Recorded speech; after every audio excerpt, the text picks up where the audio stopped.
Seja bem-vindo ao nosso canal. Deus colocou no meu coração hoje para falar da vida de Davi.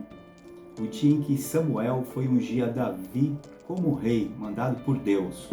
E nós vamos tirar 3 lições a qual Deus colocou no meu coração para falar conosco neste dia. Então vamos ler aqui no capítulo 16 do livro de Samuel, a partir do primeiro versículo. Nós vamos ler aqui alguns versículos. Logo após nós vamos fazer uma breve meditação e depois vamos estar orando para que Deus venha nos abençoar. No livro de 1 Samuel, capítulo 16, a partir do primeiro versículo, diz assim então a palavra de Deus. Então disse o Senhor a Samuel: Até quando terás dó de Saul, havendo eu rejeitado, para que não reine sobre Israel? Enche o teu vaso de azeite e vem. Enviar-te-ei à casa de Jessé, o belemita, porque dentre os seus filhos me tenho provido de um rei. Porém disse Samuel: Como irei eu? Pois ouvindo Saul me matará. Então disse o Senhor: Toma uma bezerra das vacas em tuas mãos e dize: Vim sacrificar ao Senhor. E convidarás a Jessé ao sacrifício. E eu te farei saber o que hás de fazer, e ungir-me-ás a quem eu te disser. Fez, pois, Samuel o que dissera o Senhor, e veio a Belém. Então os anciãos da cidade saíram ao encontro, tremendo, e disseram: De paz é a tua vinda? E disse ele: É de paz. Vim sacrificar ao Senhor. Santificai-vos e vinde comigo ao sacrifício. E santificou ele e Jessé a seus filhos, e os convidou ao sacrifício. E sucedeu que, entrando eles, viu a Eliabe e disse: Certamente está perante o Senhor o seu ungido. Porém o Senhor disse a Samuel: Não atentes para a sua aparência, nem para a grandeza da sua estatura, porque o Senhor não vê como vê o homem. Antes o tenho rejeitado, pois o homem vê o que está diante dos olhos, porém o Senhor olha para o coração. Então chamou Jessé a Abinadab e fez passar diante de Samuel, o qual disse: Nem a este tem escolhido o Senhor.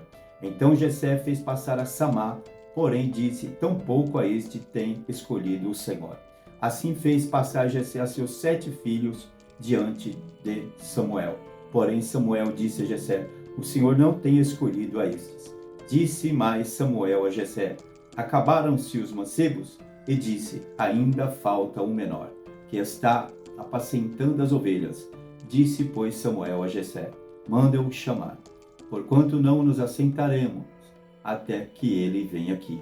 Então mandou chamar e fê-lo entrar. E era ruivo e formoso de semblante e de boa aparência.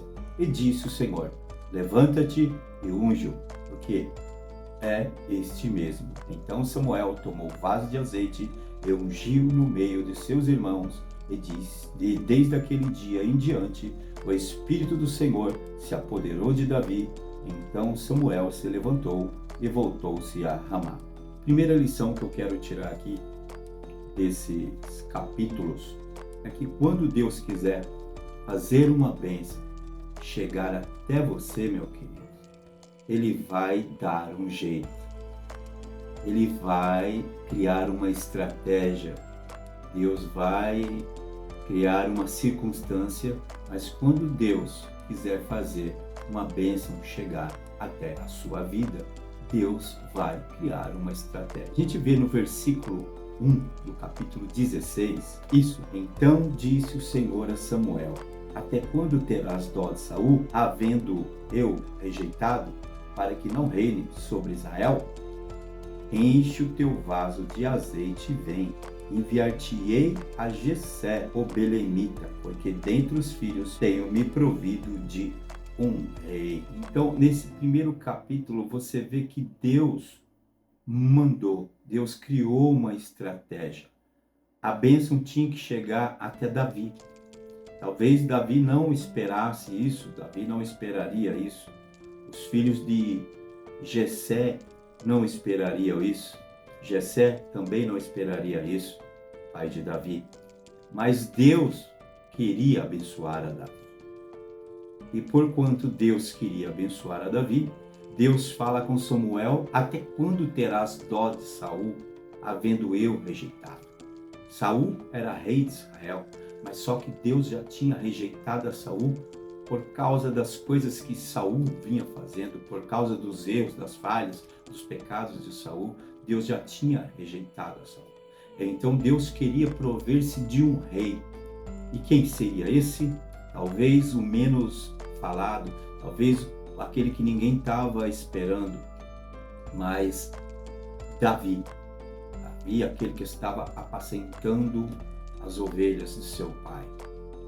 Então, meu querido, amado irmão, querido ouvinte da palavra de Deus, você que está vendo aqui nesta noite, quando Deus quiser fazer chegar uma bênção até você, Ele vai criar circunstâncias, Ele vai criar estratégias, mas Ele vai fazer chegar ao teu alcance aquilo que Deus quer, Ele vai fazer chegar até você. E seguindo aqui os versículos, a gente vê que Samuel obedeceu à voz de Deus e foi até a casa de Jessé, o belemita. No versículo de número 7, diz lá: porém o Senhor disse a Samuel: não atentes para a sua aparência, nem para a grandeza da sua estatura, porque o tenho rejeitado, porque o Senhor não vê como vê o homem, pois o homem vê o que está diante dos seus olhos, mas o Senhor olha para o coração. E a segunda lição que eu quero tirar desse texto que a gente está lendo é que Deus não vê segundo a aparência. Deus não vê segundo o que está diante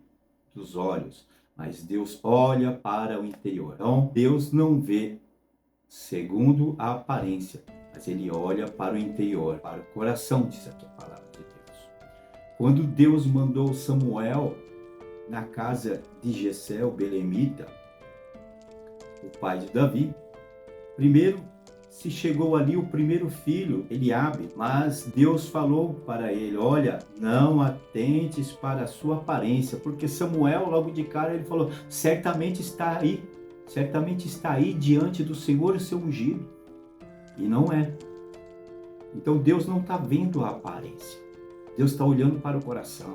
Talvez as pessoas estão enxergando a sua aparência, estão olhando para você com a aparência e dizendo: esse daí não é ninguém, esse daí não é nada.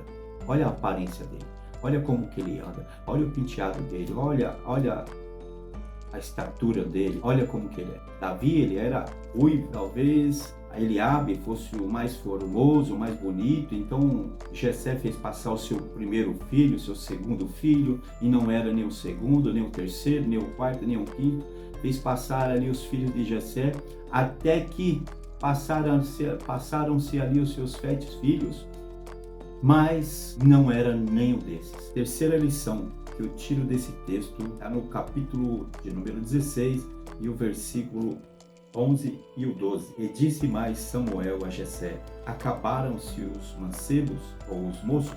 E disse: ainda falta o menor, que está apacentando as ovelhas. Disse, pois, Samuel a Jessé: manda-os chamar, porquanto não nos assentaremos até que ele venha aqui. Então mandou chamar e fê-lo entrar, e era ruivo, formoso de semblante e de boa presença. E disse o Senhor: levanta-te, unge-o, porque este mesmo é. Terceira lição que eu tiro disso daqui é que não adianta ninguém querer passar na sua frente quando Deus já determinou a vitória para você. Não adianta alguém querer passar na sua frente quando Deus já determinou a vitória para você. Essa é a terceira lição que eu tiro destes versículos. Tentaram passar Eliabe, Samar, mas não era nenhum deles. Passou um filho, passou 2 filhos, 3 filhos, passou todos os filhos dele, mas não era. Não adianta alguém querer passar na sua frente, porque aquilo que Deus tem para você vai chegar até você. As pessoas talvez vão querer trapacear, vão querer puxar o seu tapete para querer passar na sua frente, mas não adianta, porque aquilo que Deus determinou é para você. Tem uma passagem no livro de João, no Evangelho de João, no capítulo 5, que havia ali um paralítico, havia 38 anos, estava enfermo, e tinha ali um tanque chamado tanque de Betesda, E de tempos em tempos, havia ali a tradição que um anjo agitava as águas e o primeiro que ali entrasse era curado da sua enfermidade. E lá tinha cegos, mancos, aleijados e toda sorte de doentes. E havia ali um homem que estava paralítico há 38 anos. Só que ele teve um encontro com Jesus e Jesus abençoou ele, não precisou ele nem pular naquele tanque. Mas ele quis dizer para Jesus: olha, Senhor, não tem ninguém que quando a água agitada me meta no tanque. Talvez ele estava esperando um favor de alguém para tomar posse da sua vitória, mas só que ele teve um encontro com Jesus, Jesus encontrou com ele. Não fique esperando o favor do homem, porque o seu favor vai vir de Deus, a tua bênção vai vir de Deus e ela vai chegar na hora certa, na hora que você mais precisar. Talvez você esteja dizendo: mas está demorando, mas não está chegando. Mas a bênção de Deus, ela vai vir na hora certa, ainda um pouquinho de tempo, e o que há de vir virá e não tardará. Tudo tem um tempo determinado por Deus. A Bíblia diz lá no livro de Eclesiastes que há um tempo determinado por Deus para todas as coisas debaixo do sol. Há o tempo de rir, o tempo de chorar, o tempo de cantar, há o tempo de se alegrar, há o tempo de falar e há o tempo de ficar calado. Quem sabe você está num tempo de ficar calado, no tempo de esperar, mas vai chegar o dia que vai chegar a sua vitória. A Bíblia também diz que o choro pode durar uma noite inteira, mas a alegria vem pela manhã. A alegria vai chegar, meu querido. Espere. A palavra de Deus diz que aquele que espera com paciência no Senhor, esperei com paciência no Senhor e ele se inclinou para mim e ouviu o meu clamor. Querido, Deus vai ouvir o seu clamor. Apenas a paciência para que o Senhor ele venha entrar nas nossas vidas. Amém? Que Deus abençoe a todos em nome de Jesus. E agora nós vamos fazer aqui uma breve oração para que Deus venha abençoar em nome de Jesus. Amém? Está ouvindo essa palavra? Se Deus falou com você, feche os olhos, vamos orar a Deus, para que Deus venha nos abençoar, Deus venha confortar o seu coração, em nome de Jesus. Senhor, nosso Deus e nosso Pai, em nome de Jesus Cristo, meu Deus, nós ouvimos essa palavra agora, Senhor, falando de Davi, Pai. Em nome de Jesus, muitos ali olhavam para ele com um olhar diferente, talvez achando que ele não fosse ninguém, que ele não era nada, Deus, mas o Senhor olhou com um olhar diferente. O olhar do Senhor é diferente para com o ser humano, meu Deus. Ó Pai, essa pessoa que está sendo criticada, ó Pai, por algum motivo, meu Deus, mas eu te peço, Deus, entra com a providência, Pai. Abre as portas de emprego, Senhor, essa pessoa que está aguardando uma promoção lá no seu trabalho, Pai, e às vezes ela acha que outro vai entrar na frente, Pai, e vai conquistar aquilo que ele quer, mas aquilo que for dessa pessoa, Pai, na hora certa vai chegar, Pai. Em nome de Jesus, porque o Senhor sabe o tempo certo, determinado para esta coisa acontecer, ó Pai. Eu não sei qual é a bênção que essa pessoa está esperando. Talvez ela está esperando uma causa na justiça, meu Pai, que está para ele demorando, mas o Senhor tem um tempo determinado e eu acredito e eu peço ao Senhor em nome de Jesus, ó Pai. Libera, Pai, essas causas, Senhor, em nome de Jesus. Eu sei que o Senhor tem um tempo determinado, Pai. Aquele que estiver ansioso, Pai, angustiado, querendo que isso se resolva logo, Pai. Oh, Espírito Santo, dá tranquilidade, dá a paz, Senhor, a paz que excede todo entendimento, Senhor, possa entrar nesse coração, Pai, abatido, nesse coração contrito, Senhor, em nome de Jesus. Oh, Espírito Santo, abençoa, Pai, esta família, abençoa esse lar, Pai, onde está muita contenda, muitas brigas, muitas guerras, Pai, muitas enfermidades, ó Pai, nesta casa, muitas enfermidades neste lar, Senhor. Ó Pai, entra com a tua salvação nesse lar, assim como o Senhor chegou na casa de Jessé belemita e queria abençoar a Davi, Pai, e o Senhor chegou até Davi. Eu creio que o Senhor também pode chegar na casa dessa pessoa, meu Deus, em nome de Jesus, e abençoar esse irmão, essa irmã, Pai, que tem esperado, ó meu Deus, ó Espírito Santo. Eu creio que essa pessoa estiver cercada por uma grande multidão, meu Deus, por muitas pessoas, ó Pai, às vezes que faz a mesma coisa, mas eu acredito que o Senhor pode chegar nela, pode exaltar ela, Pai, no meio dessa multidão, meu Deus, assim como o Senhor fez na vida de Davi, Pai. Exalta também essa pessoa também, meu Deus. Em nome de Jesus, restitui a